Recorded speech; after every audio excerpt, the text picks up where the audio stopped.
OBGYNs of Reddit. What's the most mind-blowing thing a husband or boyfriend has said? Story 1. Night shift, L&D nurse here. Our hospital has a no tobacco policy, visiting hours from 10 a.m. to 8 p.m., and security has to approve visitors after 8 p.m. So, mean old nurses like me get to deliver the news that dads are free to leave to smoke but won't necessarily be let back in, even though they've been in and out all day during visiting hours.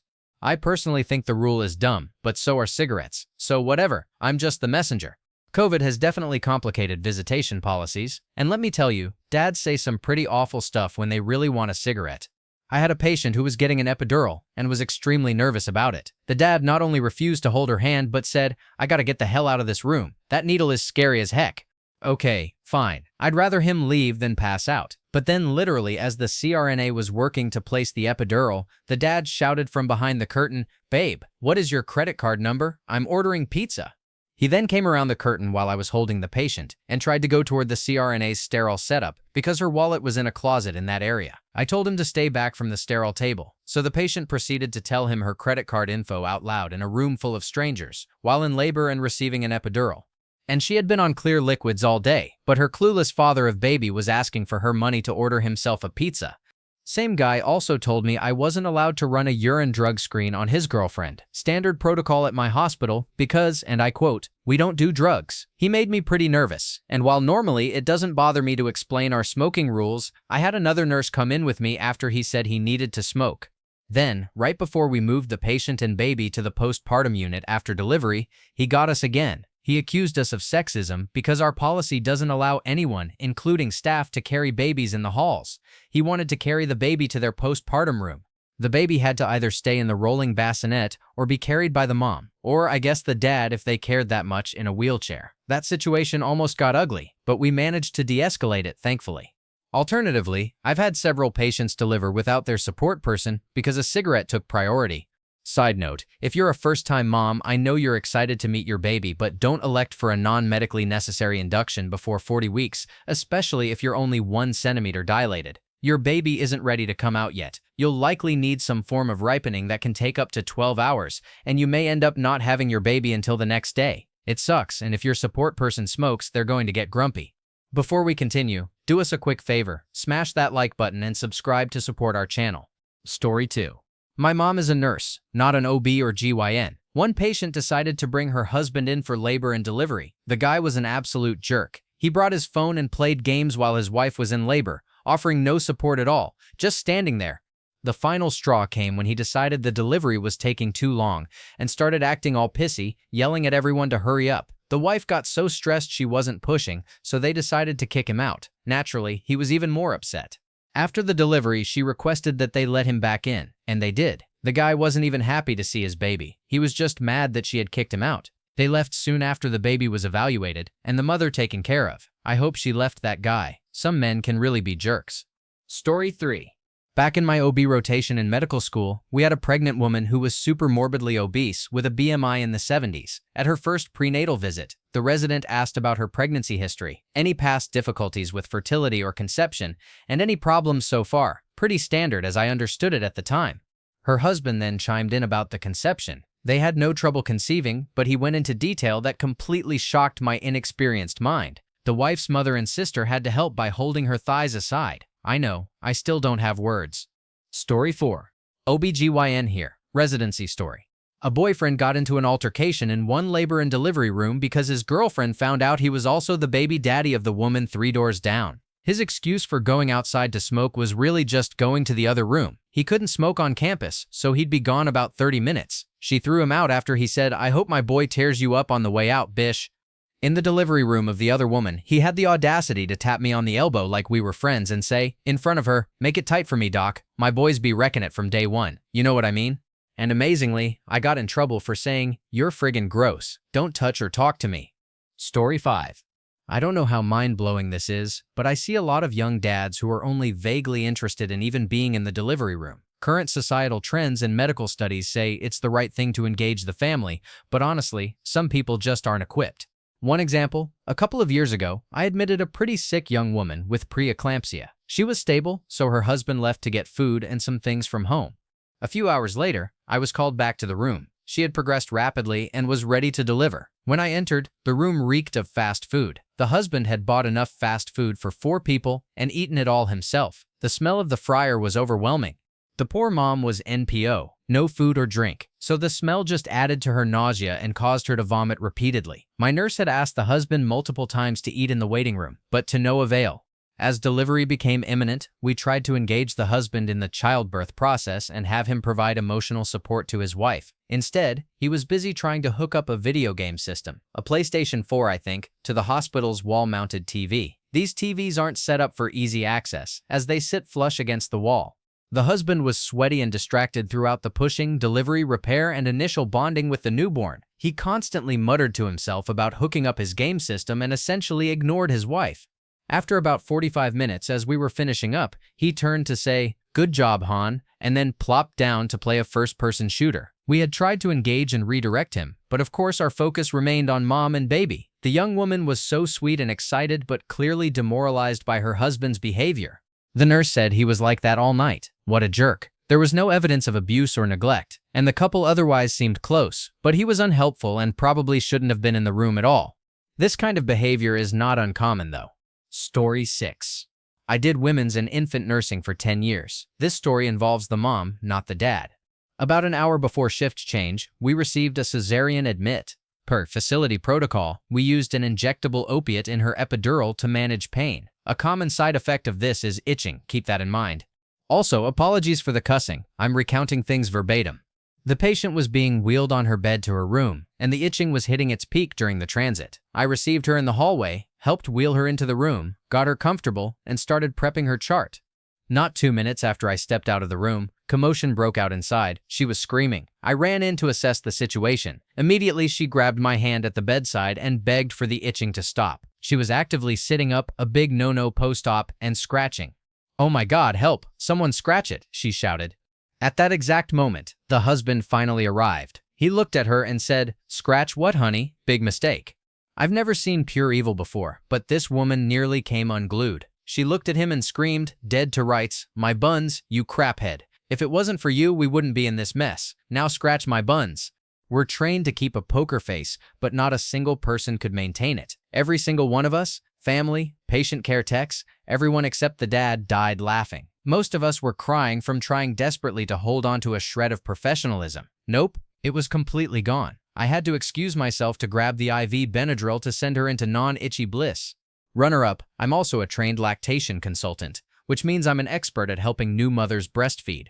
One couple had an order for my assistance due to poor feeding in their baby. I went in, met them both, and explained what was about to happen. The father was over the moon about his firstborn son, extremely helpful and full of energy. I needed the mother to express some milk by hand and began demonstrating the technique. I kid you not, the dad jumped in at that exact moment and said, "Do you want me to help? I can get it out. We do this all the time. Let me help." Cue the mother's death glare. Story 7. I was working as a receptionist when a woman came in crying. Her husband was behind her, and she said, "Help, I'm bleeding." Long story short, we discovered she was actively miscarrying in the lobby. She was moved to a back room for emergent care while a surgical room was prepped. She was of course crying and moaning, clearly in immense pain. The husband, meanwhile, was completely stoic, not bothered in the least. He frowned at her moaning and said, "Will you knock it off? You're embarrassing me." He even had the nerve to ask us to watch his daughter in the break room while he went out for a smoke. Story 8. I am not a doctor but a medical assistant who later became a nurse. In the outpatient clinic, aka doctor's office, I had a patient say, "So I'm just supposed to trust she got her shot when I can't see it with my own 2 eyes." This was in response to me explaining that he was not allowed in the room when he came with his girlfriend to get a birth control shot. We have an overall policy of only allowing patients in the back for situations like this. It often makes us the bad guy because we're saying no rather than the patient. Sometimes it's tough, especially for couples in healthy relationships who want support. But we've seen plenty of cases where the patient is in a bad, abusive, or controlling relationship and wouldn't be able to safely tell their partner not to come in. In those situations, we have to enforce the policy to protect the patient. In Inpatient, aka hospital, a husband said, "Women, you're lucky I'm even in the room right now. With my other kid, I wasn't even at the hospital during the delivery." This was in response to staff and the actively pushing mom trying to encourage him to come over to the bed and be present in the moment. He was sitting in the recliner, watching the first 48, while his partner was trying to push. I remember the show distinctly because the doctor made a small comment to him too, noting that maybe that wasn't the best show to have playing during a birth. For context, it's a true crime show, mostly about trying to solve murders. The outpatient incident happened during my first week, which is probably why it stuck in my memory. The inpatient story was from the first or second delivery I ever witnessed, so that one was memorable too. I've seen plenty of difficult situations since then, but also many happy and supportive moments. Story 9. When my sister was doing her residency, she also had shifts in the ER. She told us about a patient, a young Turkish woman who was experiencing pain in the later stages of her pregnancy, around 7 or 8 months along, with a visibly large belly and plenty of time already spent pregnant. After a thorough examination and ruling out anything serious, the woman still seemed very worried. My sister spent some time talking with her about pregnancy, childbirth, and raising a family, as this was her first child. Eventually, the woman shared what had been gnawing at her since she first took the pregnancy test. She was afraid the baby wasn't hers. Here in Germany, it is not uncommon for young Turkish girls, or really, girls from many Muslim or recent immigrant communities, to be kept largely uneducated, raised behind what you might call a veil of ignorance. It's perhaps unsurprising that such education is often severely lacking, as is trust in the fidelity of their husbands. It took my sister quite some time to explain to the patient, whose limited German made communication even more challenging, that no matter how hypothetically unfaithful her husband might be, the baby inside her was indeed hers. Eventually, with the help of a simple diagram, she was able to get the point across successfully. Story 10. OB/GYN here. There are so many stories to choose from. Many men have asked for an extra stitch or to make it tighter after delivery. I used to ignore it, but it happened enough times that now I just deadpan, "How small do you need it, sir?" One recent young dad, very nervous about delivery, asked me if I do this often, as in delivering babies. His girlfriend, exasperated, piped up, "This is her job." During residency, I had a patient who barely made it to the hospital before having her baby after her water broke in her husband's brand new sports car. He couldn't stop going on about the interior of the car, which I get, but maybe wait at least an hour or two after your wife has just had an unmedicated childbirth. I'm sure there are plenty more I'm not remembering. Story 11. My dad is a doctor, and a friend of his who was an OB/1 once told him about a couple who came in after trying for over a year to have a child, but the wife never got pregnant. Both had very strict upbringings, and it turned out the husband had never actually done it correctly. He had been finger painting with his glue across her landscape. My dad's friend had to explain it to both of them what to do and how to do it. It was an incredibly awkward conversation. I couldn't stop thinking, had they never had the talk with their parents? Had they never seen anything about it at all? It was just a crazy story. I wonder if they ever figured it out and eventually had kids. Story 12. One of the OBs at the hospital I was working at had a female flight attendant come in with a wild story. She had been trying to get a certain pilot to get her pregnant for quite some time and was frustrated that he wasn't taking the bait. So she decided to take matters into her own hands. Instead of asking for it outright, she offered to entertain him one night. The pilot knew she was trying to get pregnant and thought this was her way of convincing him to let it happen, but he figured there was no harm in getting some free blowies. Little did he know that later she immediately went to the bathroom, used a syringe, and attempted to self-fertilize. She told the OB the whole story, thinking she was protected under patient confidentiality. In reality, the OB was then obligated to inform the pilot's legal counsel about the situation, and she ended up having to testify in the court case. Story 13. I was a CNA in a labor and delivery unit. Years ago, there was a nurse who was very attractive, and a father-to-be looked her in the eye and said, "I'd pick the peanuts out of your poop." I witnessed it and could not believe my ears. There are also always those patients who don't realize they're pregnant until they're delivering. They're usually overweight, but not always. I saw a mother who frankly was trying really hard with what she had, chewing dip while breastfeeding her newborn. She fell asleep mid-chew, even through the dip buzz, and ended up with a stream of dip down the front of her. At first, I thought she was bleeding from her mouth. I also saw a baby whose parents were enormous, like in every dimension, over 6 feet tall, strong, big-boned, and overweight in the muscle sense, not flabby. They had a 14-pound baby and named it Thor. It was awesome. There's more, but I can't think of it right now. Story 14. I'm not an OB/GYN, but I'm an operating room nurse. One gynecologist told us a story about a colleague, a gynecologist in training. We all knew him. He was young, friendly, and easy to work with. By the age of 25, he was already married and a father of 2. He had one notable challenge that affected his work. He was extremely religious. While being religious isn't inherently negative, it influenced his professional decisions. He often refused to offer contraceptives to female patients and was reserved when discussing or explaining contraception methods to couples because it conflicted with his beliefs. Eventually, word of this reached his superiors, and they had to sit him down. They explained that it was against the law to withhold medical information or assistance from patients. Story 15. My doctor told me a story about a baby he delivered. It was the couple's sixth child, and they were very observant Orthodox Jews. When the mother called at 11 p.m. on Shabbat to say labor had started, the husband couldn't drive them to the hospital himself. The doctor understood, but he tried to help them grasp how urgent the situation was.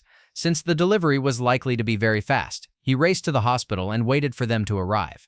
He waited 30 minutes, an hour. He was pacing the drop-off area. Finally, 90 minutes later, a taxi screeched into the parking lot around 2 a.m. The doctor opened the door to see the baby crowning, the mother yelling, and the driver yelling.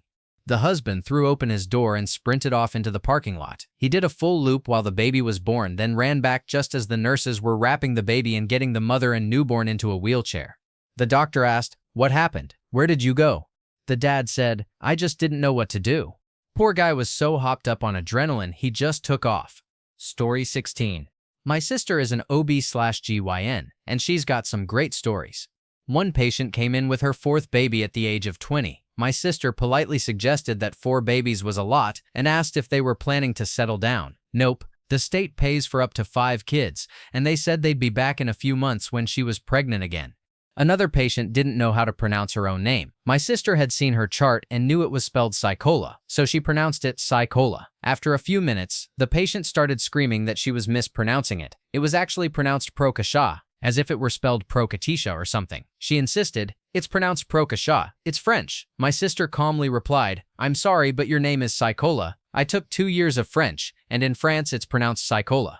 Edit. It's possible my sister just told me how the name should be pronounced because of the French rules and I'm remembering it differently. She's actually quite a nice person, and I believe she would have gone along with the patient's preferred pronunciation. As she told me at the time, "No, chick, that's not how to pronounce those letters." But those words might not have even been said out loud.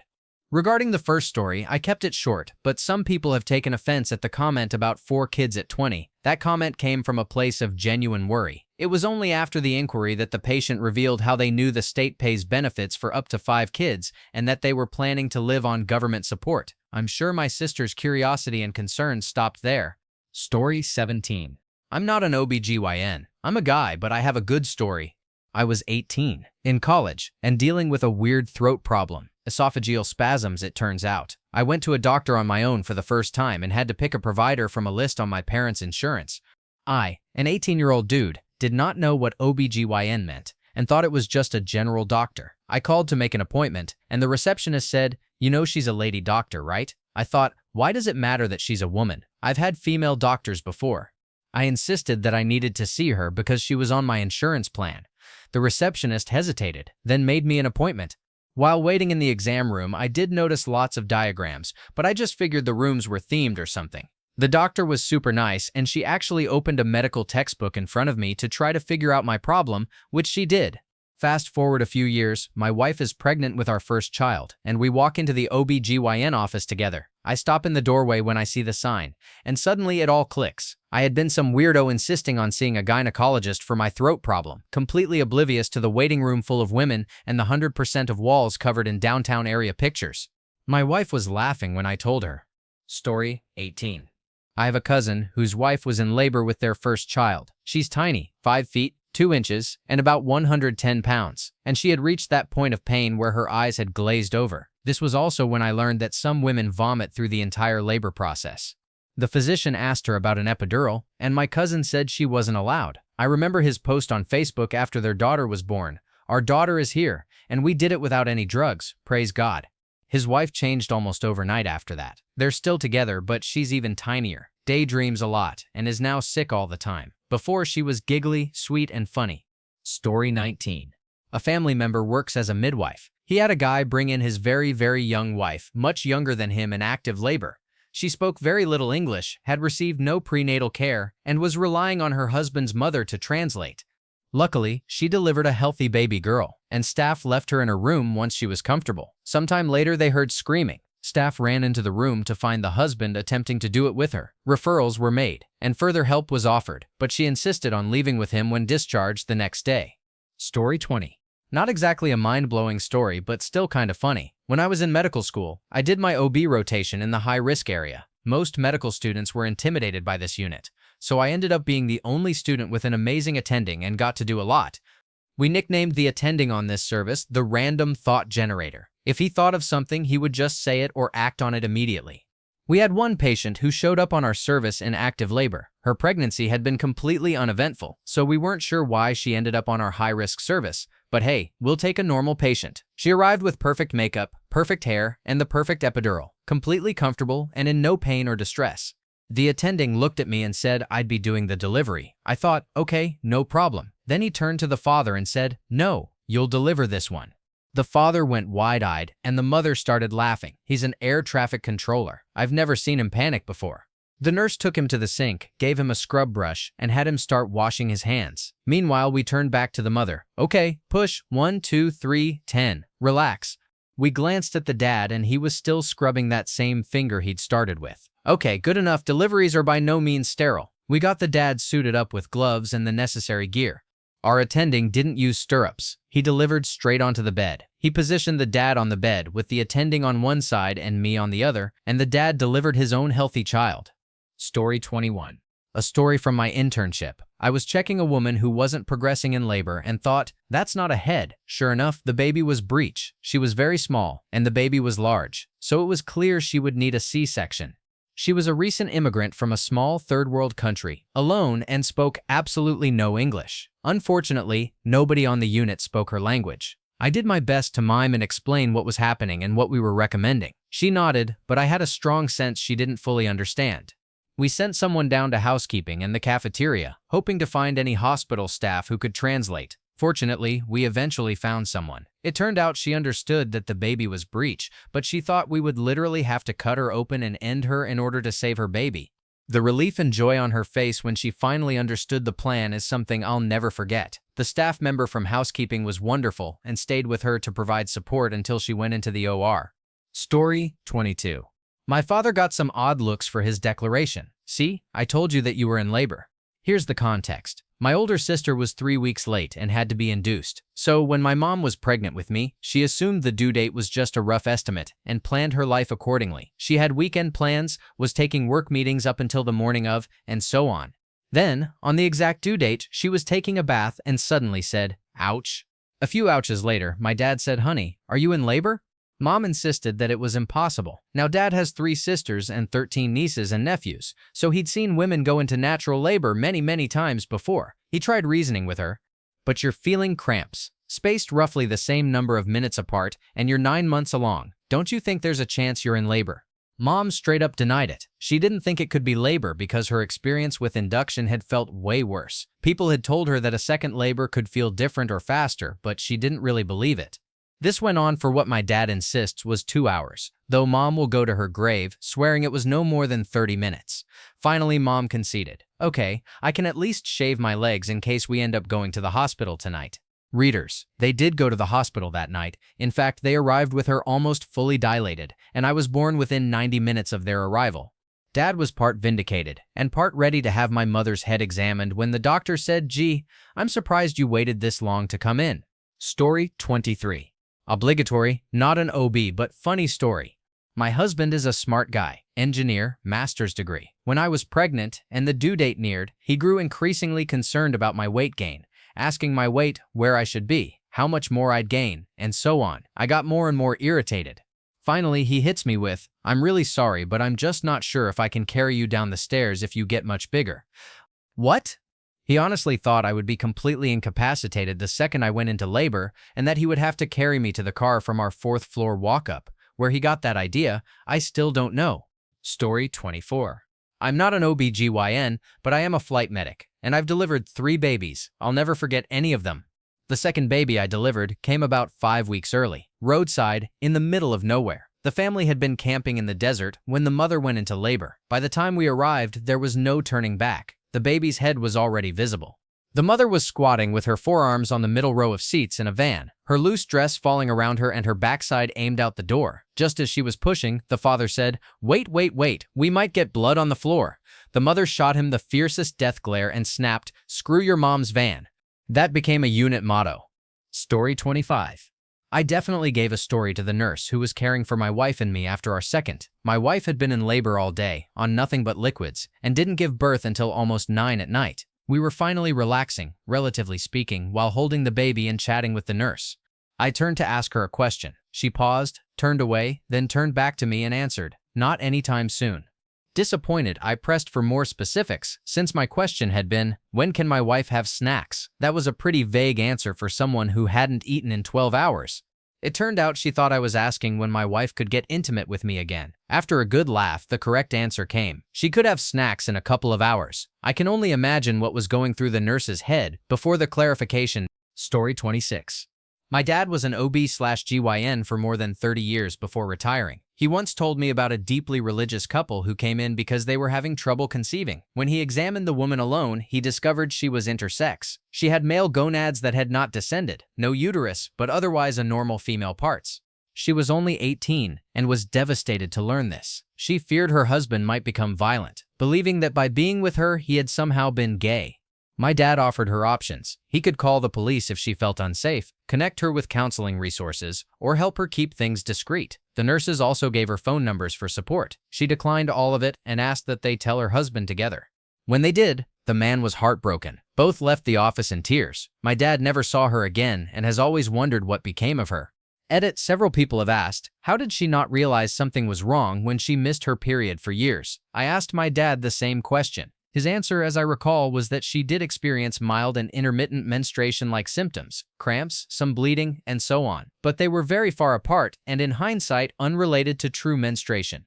She was from a rural community and had never sought medical care, likely due to a combination of money, fear, and the fact that she was otherwise healthy. My dad also mentioned the marriage was arranged and her family was probably already anxious about fertility issues. Story 27. Not exactly what you're asking for, but when my wife was pregnant, she fell down the stairs because our other child suddenly decided to jump out of her arms. That led to a lot of bruising and preterm labor. After that, the appointments got really awkward. The nurses seemed short with me, and I eventually told my wife I had a feeling the staff didn't like me. I said I'd sit the next appointment out unless she really wanted me there. My wife noticed the tension too and finally asked a nurse what was going on. It turned out the whole office had assumed I was the one who pushed her down the stairs. I wasn't even home when it happened. That's when I found out I apparently look like the kind of guy who would push a pregnant woman down the stairs. Story 28. My sister is a nurse in the mom-baby unit and also works in labor and delivery. She's had some unusual dads over the years. One asked for a C-section so her wouldn't be ruined. Another asked to stitch up extra tight after delivery.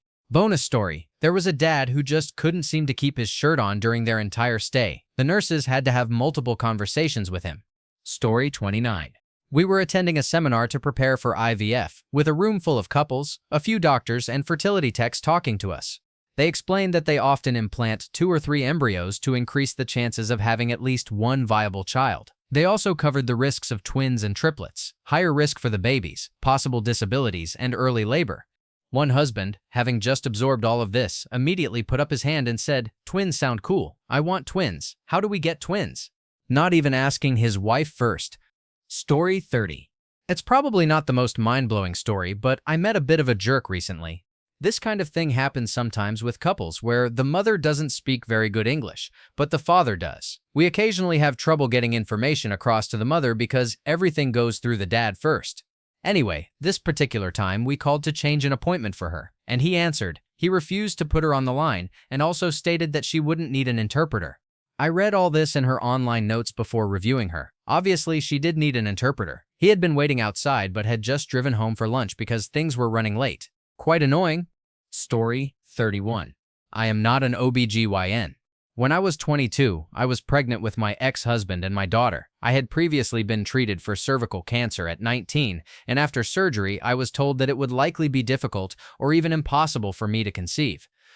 Fast forward to 1 month into our relationship, and I was already pregnant. My test showed positive in seconds instead of the minutes the instructions suggested. I never expected to have children, but he wanted nothing more than to be a dad. He was incredibly supportive and remains an amazing father to this day. Unfortunately, about 7 to 8 months into the pregnancy, they found cancerous polyps on my cervix. I was told there was nothing that could be done without immediately jeopardizing the pregnancy. The doctors said, hopefully a natural birth might take care of everything naturally. It did not. I went back a couple of weeks after delivery for a checkup, and the polyps had grown back. I was given the option to try an experimental new medication that might or might not work, or to have surgery the same day and be 100% sure I would be cancer-free. I have no shame in admitting that after trying to contact him at work several times, I made the decision for both of us and elected surgery. I was fully aware that I would never have children again. Having suffered severe, almost relationship-ending postpartum depression at the age of 22, I decided this was the best option for all of us. So I had the surgery. When I got home and he returned from work, I told him the decision that had been made. His response was to kick me out of our house, saying, "How dare you make that decision for both of us?" Because I knew he wanted more children, and how dare I consider my own life above that of our hypothetical future children. Nothing in life prepares you for that kind of conversation. Thank you for watching. If you enjoyed this video, be sure to give it a thumbs up, subscribe, and hit the bell icon so you never miss an update.